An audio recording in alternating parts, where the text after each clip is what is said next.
دلته غزل مخې ته راځي باچا.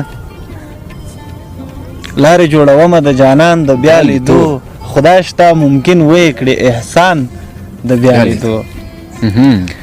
ورځ شپه مو یو بل ته سپاري لکه پیغور، ساوې مو ګاڼه دي په ارمان د بیا لیدو. تا نه پس ګمراه یمه د ژوند د ریګستان، ورژېدم نه دې شته امکان د بیا لیدو. ډېر ښه. منډې وهم منډې دایره در دایره، جوړ په شرایط نشم د ځان د بیا لیدو.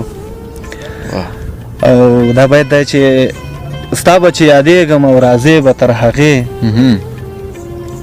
ستا به چې یادېږم او راځې به تر هغې، زه به دې وژلی یم ارمان د بیا لیدو. هسې ناپامۍ مو جنګولې وې اوږې، هسې ناپامۍ مو جنګولې وې اوږې، موږ نو څه خبرو په تاوان د بیا لیدو. دا بیا ورو هسې داسې هسې ناپامۍ مو جنګولې وې اوږې، موږ نو څه خبرو په تاوان د بیا لیدو.